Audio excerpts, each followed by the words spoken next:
More on that forecast coming up. Thank you, Jamie. Let's get to our top headlines tonight. These stories are real, new, now. As health officials and governments around the world work to contain the spread of COVID-19, we explore whether the virus could impact the presidential election in November. And in what seems that has been a male-dominated industry, how Springfield is spending the week celebrating the growing role of women in construction. Plus, a lawsuit has been filed after a tragic accident in Purdy. Why some feel the incident could have been prevented. Ozarks Fox News at 9 starts right now. Real, new, now. This is Ozarks Fox News at 9. Good evening. Thanks for joining us tonight. I'm Jennifer Abreu. John has the night off. All eyes on the federal government as it tries to set federal funding to combat the quick spreading coronavirus. Today, President Trump and Vice President Mike Pence meeting with pharmaceutical executives at the White House, wanting a vaccine developed as soon as possible. Today's meeting is a reflection of the fact that this president understands that industry is a part of the one team in America that's going to address the coronavirus in this country. 6 people have died in the United States due to the coronavirus so far. There are more than 100 confirmed cases in 14 states right now. Worldwide, more than 3,000 people have died and nearly 90,000 cases have been confirmed. But while the federal government tries to reassure the public the situation is under control, some say the administration isn't doing enough to protect the country from the virus. Our Madison Heaver talked with a local political science professor about this. Madison, what did he say? Did he talk specifically about the November election, the presidential election coming up, and could this virus potentially impact that? Yeah, Jen, he said it certainly could. I talked with Dr. Dan Ponder at Drury. He's the political science professor there. He says, depending on how it shakes out in the next couple of weeks and months, we could start to gather a clear answer on that. However, he did say people on both sides of the aisle already have opinions on how COVID-19 is being handled by the U.S. Some Democrats say the president has put the nation in a vulnerable state by getting rid of Obama-era positions dedicated to combat infectious diseases. And Republicans say the Democrats are making it a bigger deal than it is and that the situation is being monitored. If it spreads, I think it's going to definitely be a big part of the rhetoric in the election. If it does spread, and it depends on what the administration tries to do, I think obviously you're going to see Democratic candidates make the case that not only was the country not prepared for this, but actions by President Trump in the last few years actively made us much more vulnerable. If they're able to contain it, my guess is that'll be a much more advantage to the Trump side. Ponder also says the virus could eventually impact the budget and reallocation of money, if any, and where it will go depending on if the virus spreads more and how serious it gets. Madison, thank you. A special committee met in Jefferson City today to discuss the state's plan to handle the coronavirus. And while they do not expect a major outbreak, they believe it's important to be prepared. The director of Missouri's Health and Senior Services, Randall Williams, says he met with federal and other state health directors, and he believes Missouri is well prepared in case of an outbreak here. On January 27th, we stood up, probably one of the first in the country, our incident management team, and we've been meeting every day since then. Some concerns today included how medical staff will handle a situation if many of their employees get sick from the virus, and whether quarantines in China could result in a shortage of certain medical supplies being delivered to the U.S. Are residents here in the Ozarks changing their habits as COVID-19 continues to spread in the U.S.? We wanted to know, so we took to the streets to find out. And the common denominator was heightened awareness, leading to a cleaner living space. Kendra Finley with the Springfield Greene County Health Department says the risk of getting COVID-19 here in the Ozarks is slim, but people need to be aware of interacting with those who may be ill.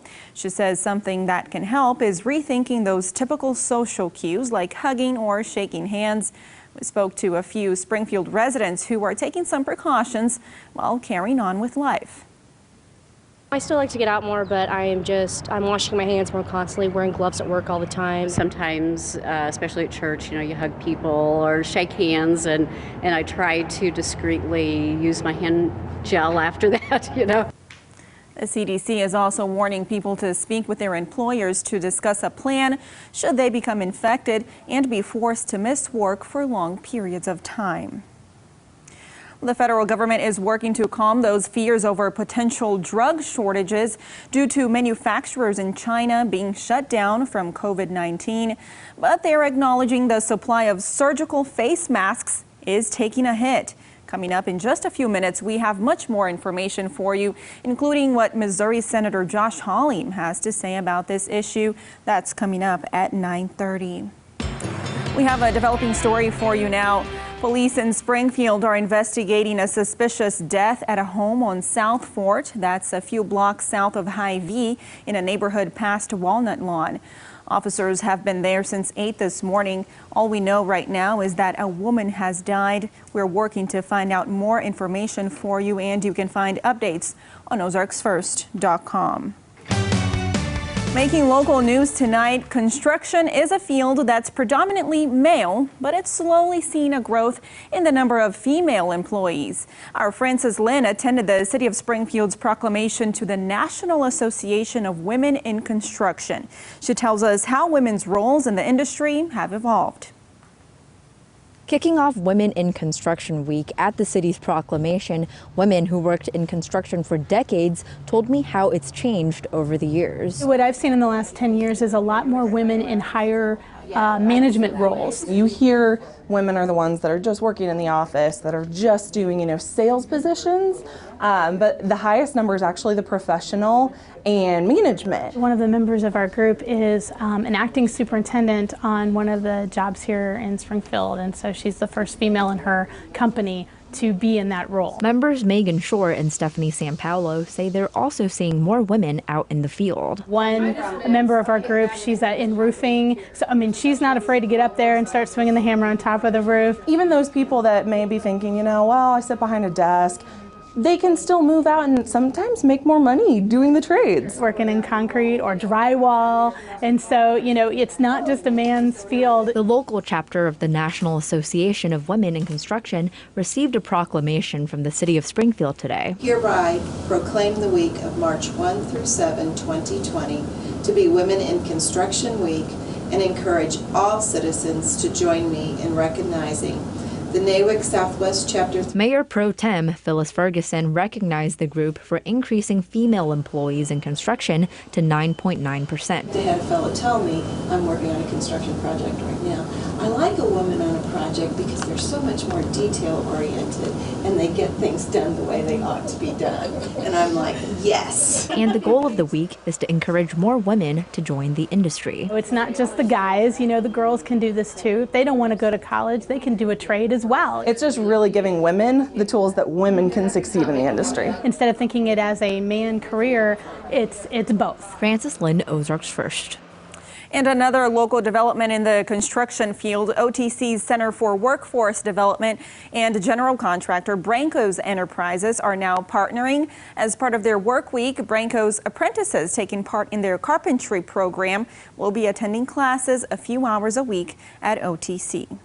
Well, Ozarks Fox is your local election headquarters. Tomorrow, people in 14 states and 1 territory will vote for who they want to be the Democratic presidential nominee. And voters will have fewer candidates to choose from since Pete Buttigieg, Tom Steyer, and Amy Klobuchar have ended their campaigns. Klobuchar ended her campaign today, saying she will endorse Joe Biden.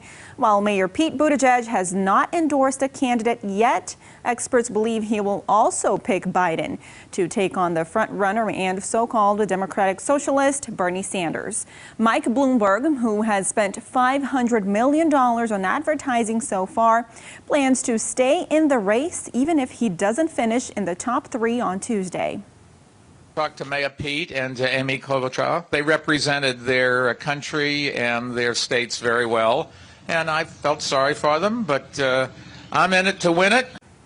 Stick around. We'll have an in-depth preview of Super Tuesday for you just after 9:30, and we will be bringing you our own coverage of results in Arkansas and across the country tomorrow night right here on Ozarks Fox News at 9. Well, let's check in with Jamie at the Weather Lab now. Jamie, I think we have a beautiful week ahead of us, but what is that stuff on the radar right now? Well, I've been watching showers and thunderstorms. Some of them have been severe over our eastern counties, and I'm already watching the next storm that's currently swirling south of California. That one looks like it may bypass our area, and that's going to make for a nice work week forecast. I'll have that and what to expect as we get into the weekend coming up. You're watching Ozarks Fox News at 9 with John Adams, Jennifer Abreu, and weather